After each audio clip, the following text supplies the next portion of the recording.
Hello and welcome back to the Eyesvo Gaming channel for another game review. And yes, it's another horror game, because why not? And what horror game are we looking at?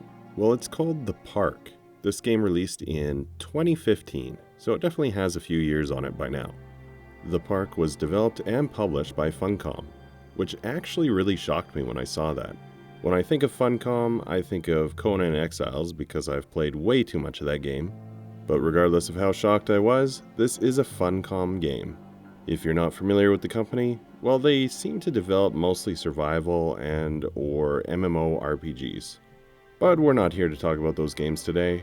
We're here to talk about The Park, so we can hopefully answer the most important question asked in this review series. Is this worth it for you? Let's get into it.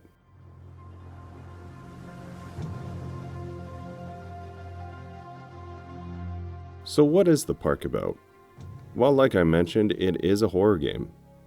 This one follows the story of Lorraine, who's a widowed single mother, and she is essentially looking for her son Callum, who went missing at Atlantic Island Park.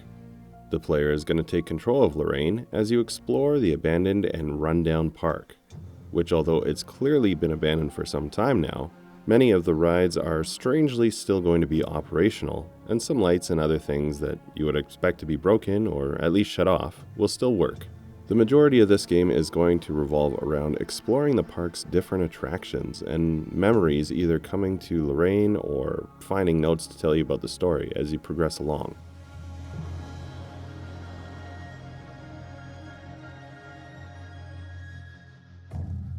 So hopefully you don't all hate me for bringing this one up again. But comparing this one, I'm gonna go back to my channel's apparent standard for walking simulator style exploration games. Yes, you know it, I'm talking about Firewatch. And why am I using this as another comparison? Well, it's essentially a walking simulator type where you're just going to go around and explore the environment and learn the story as it unfolds. The difference here is that it's not really going to be other NPCs that you speak with, like in Firewatch, how you talk to someone. In this one, you're basically just going to have Lorraine's memories to tell you the story as she rides the different attractions, or by finding and reading notes as you progress along. So although this is a horror game, we don't really have too much horror to worry about. It's not going to feel something like Outlast, where you're constantly running and hiding.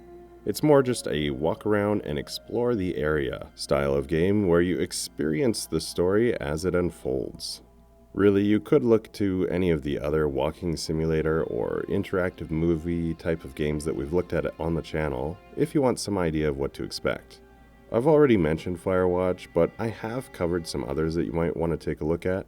Maybe you could draw some parallel to Valley, mostly due to the fact that a bunch of the story just involves exploring an area and finding notes in order to gain insight as to what's actually going on. Another one that I've previously covered is Kona. Basically, just walk around, explore, find notes, and listen to narration and experience the story. Kona is more of a detective game though, where you do need to find the right things to progress along. And I guess you could say that the same is true about the park. However, it's much more linearly laid out for you, so you just come across it as you go. Basically, you just have to keep moving forward.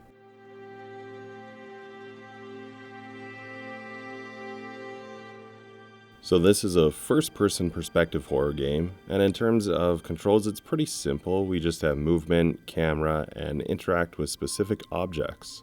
And kind of a unique feature of calling out to Lorraine's son Callum, which will help you to progress along and find the right route. Wait for Mommy, Callum! Over here! That's really about it. Aside from that, there isn't really too much to talk about here. Basically, the game just feels like you're playing as a fairly troubled woman who gets on rides at an amusement park while she narrates events from her life. And that's really about it. The only things that you're going to interact with as you go are the notes that you might find and you can read. You can pick up some objects and investigate them, as well as turning on the rides themselves. This game feels very much on the rails. You're able to walk around the park and explore, but really you only have one way to go, and going back doesn't serve too much purpose. So you're pretty much just going to keep going straight on through the park and interacting with the rides as they come up. And I think that's all I've got to say regarding the mechanics of the game. Essentially, it's exploration, the narrative of Lorraine looking for her son, some environmental storytelling such as interacting with notes and other objects, experiencing the amusement rides themselves, of course, and some audio cues like calling out to Callum. There's also no combat in this game, so if you're not a fan of that, you don't have to worry about it in this one.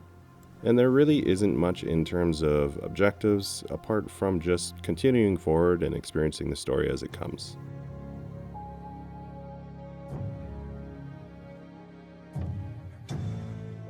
Graphics are totally subjective and up to the person if they enjoy them or not. In terms of lighting, the game is extremely dark in many places, to the point where it can actually be pretty difficult to see anything at all. But to be fair, I'm guessing that's kind of the point. There isn't too much in terms of variety of environment or objects. Basically, you're spending most of your time in an abandoned amusement park or a house, and that's about it. You've got the notes and books to pick up, and of course the rides, which do offer something a little bit different. But as always, just use the gameplay footage to see if this is your kind of game.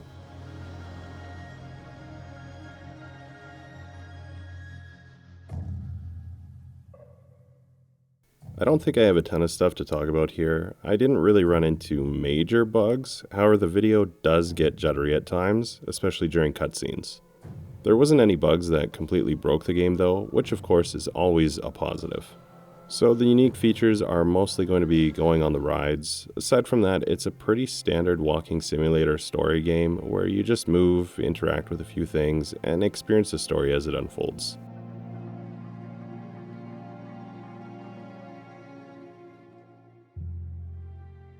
So in my opinion, the sound is fine. I thought the music and ambient noises were okay, and so was the voice acting.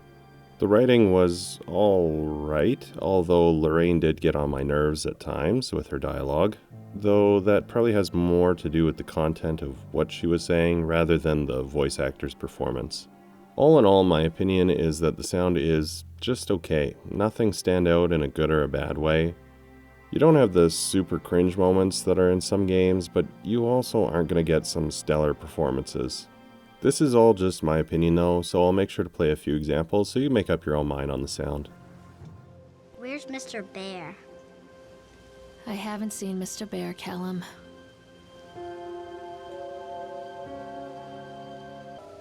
Hey, Lorraine. Lorraine. Don't blame yourself, Lorraine. People lose things all the time.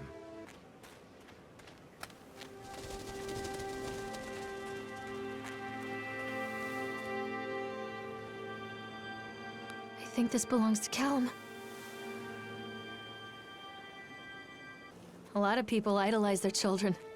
You hear them talking about their kids and just the way they talk, their fucking voices make me want to vomit. My angel likes to read, and little Johnny is so good on the piano. Fuck those people! You give up 9 months of your life carrying them, you traumatize yourself giving birth to them, and then you spend the rest of your life as their slave. Near a great forest, there lived a poor woodcutter, his wife and his 2 children. A boy named Hansel and a girl named Gretel. People come into your life for a reason. Dad used to say that before Mom ran off. After that, he mostly just drank. So we've gotten the general look of the game done, and I've tried to be objective, though of course there's opinions in there. For the rest of the video, it's just going to be straight opinion though, there's no objectiveness here. If you've seen some of the other reviews, then you know what's going to happen, but for new people, just don't expect a number rating or something like that, because I don't believe in those. The point of these reviews is just to show you the game and let you decide for yourself, because not everyone is going to enjoy every game, and everyone's own opinion and experience is going to be totally unique and subjective for them, so numbers don't really make any sense in this case. Just do keep in mind that whether or not I enjoyed the game doesn't mean that you will or won't. You should make your decision on whether to give it a try based on the breakdown done in the first part of the review. Did I enjoy the park? Waste of time. No, not too much. The story was really not that interesting to me, and for a horror game, there's a distinct lack of horror within it. I guess there's some creepy vibes, but the overall level of horror is just very mild. The gameplay is extremely Spartan and limited. Like I said before, it's basically just move around, read notes, call out to Callum. That's it. Really, you just have to keep walking and you beat the game. There isn't any kind of a challenge or typical gameplay style of loop. The entire point of the game is just to go through and experience the story. In order for games like this to work, the player needs to be really invested in the story and want to find out what's coming or what's next. For me, I just felt like I really didn't care that much for the story, and so it was difficult to maintain interest in what was going on. Another huge point that I think I need to make is I completed the game in about an hour, certainly less than 2 hours. As I mentioned, I'm not a huge fan of the story, so that was enough for me. But if you're planning on buying the game, just know that it's about the runtime of a movie, and considering the game is essentially an interactive movie, once you play through it once and experience the story, I don't really see there being much replayability. If you already know the story and what's coming, I can't see it having much to entice the player to come back in. Unless you really did enjoy the story that much, or maybe you're just an amusement park ride enthusiast and want to listen to Lorraine complain about her life or gasp while sitting on the various rides in the park. So no, I wouldn't really recommend the game personally. As always though, this is totally dependent on what you like, and maybe this is definitely your kind of game. And if so, you should check it out. Probably you can pick this one up for a pretty good bargain. Considering the length of the game, even if this is your exact type of game, I would recommend trying to pick it up on a heavy discount, as the runtime means you're only going to get maybe an hour or two out of it anyway. So I hope you enjoyed this look at the park. If you've already played through the game, please let me know down in the comments what you thought of it and if you agree or disagree with my own opinion. If the video was helpful or entertaining, consider giving me a like here and think about subscribing to the channel. I post a bunch of different gaming content, not just reviews, but also walkthroughs and other videos, and would love to have you join the community and help direct the future of the channel. Thank you so much for taking the time to watch today, and until next time, take care.